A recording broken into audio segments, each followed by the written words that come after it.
Olá, tudo bom?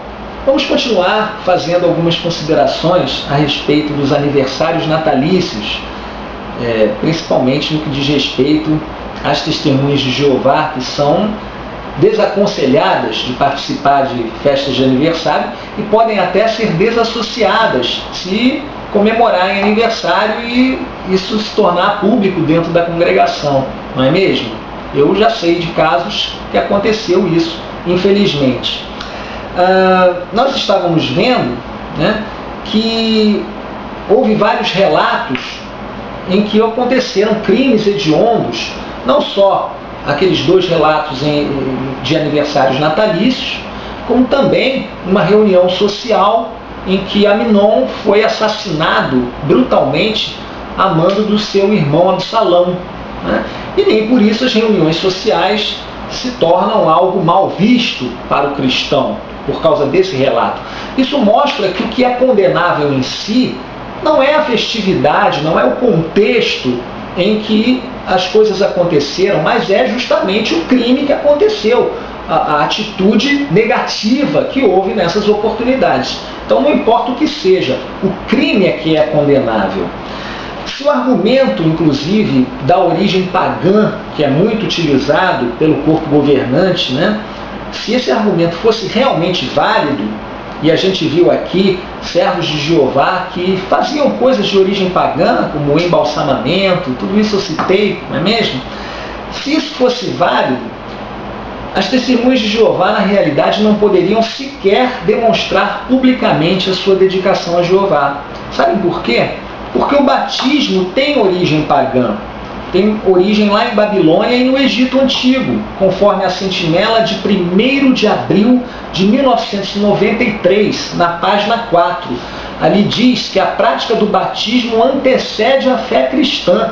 Era usada em Babilônia e no Antigo Egito, onde se achava que as águas frias do Nilo aumentavam a força e concediam imortalidade. Notaram?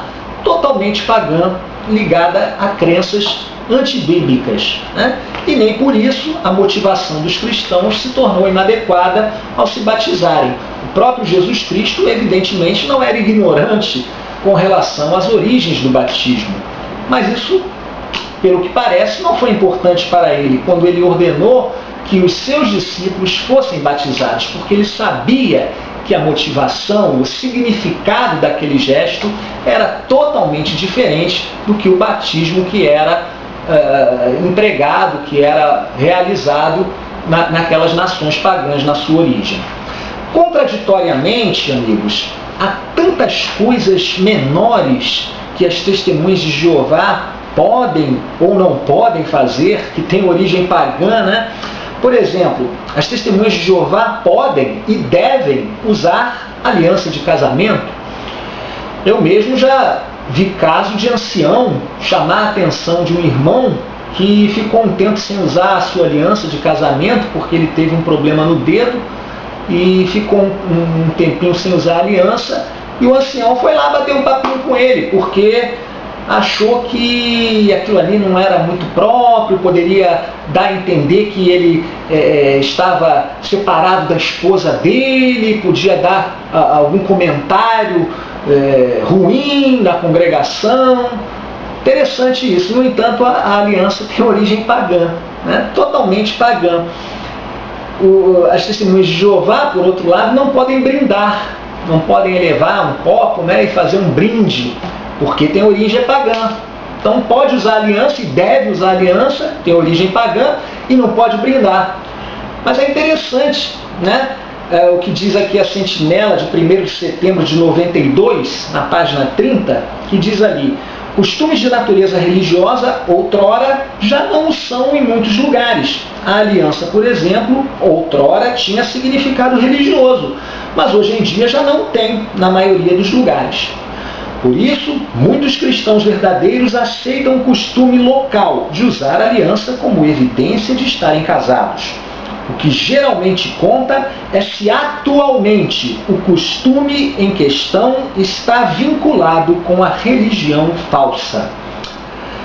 Dentro desse contexto, a gente deve pensar, o que nos parece assim ter mais significado religioso atualmente? trocar alianças, por exemplo, ou festejar um aniversário? Qual das duas coisas, ocorre a miúde num edifício religioso, num templo? Qual delas costuma ter um clérigo, um sacerdote, abençoando aquilo, Eu acho que as alianças, nesse caso, estariam numa luz muito mais desfavorável, não é mesmo? E são usadas sem problema nenhum pelos cristãos. Então, essa questão do significado cai por terra. Torna-se uma contradição, algo que não tem pé nem cabeça, não tem um pensamento, uma linha de raciocínio lógica, porque para algumas coisas serve esse raciocínio, para outras coisas não serve. E o argumento de que tais festas dão indevida atenção a pessoas imperfeitas é outro argumento que também é utilizado, Ora, a Bíblia contém inúmeros registros de pessoas que receberam honras e homenagens, não é mesmo? A tradução do Novo Mundo, inclusive, usa até além, mais do que outras traduções, a expressão prestar homenagem. É isso, no máximo, o que se faz numa celebração de aniversário, não é mesmo?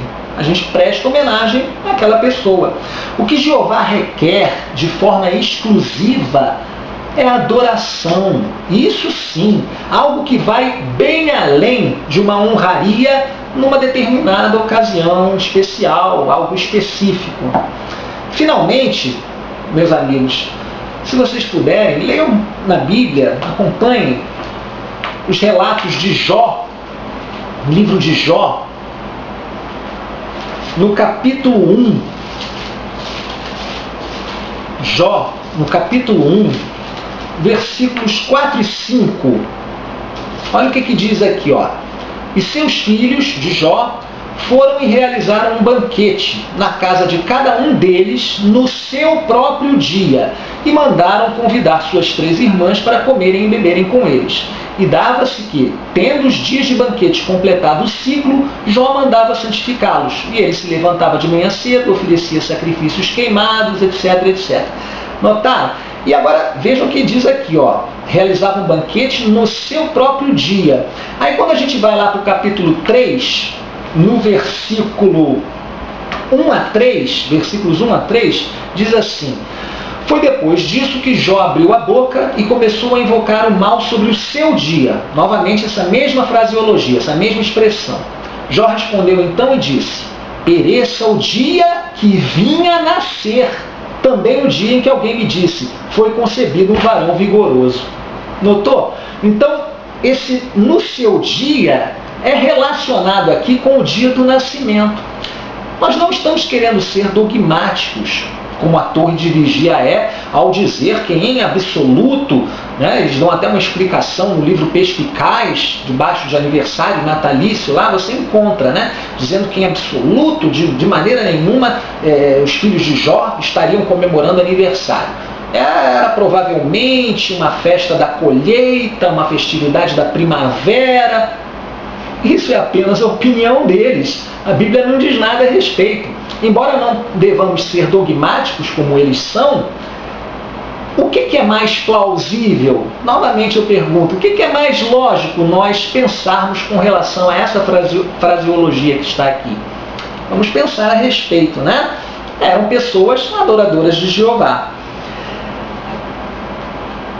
Amigos, tudo isso mostra o quanto o legalismo religioso é perigoso para nós. Pessoas que se apoderam da nossa consciência, que decidem as coisas por nós, daquilo que é certo, naquilo que é errado, indo muito além do que a Bíblia diz, se colocando numa prerrogativa especial de usurpar a consciência de outros para decidir o que é certo e o que é errado do ponto de vista de Deus, como se Deus estivesse determinando empaticamente isso na sua palavra.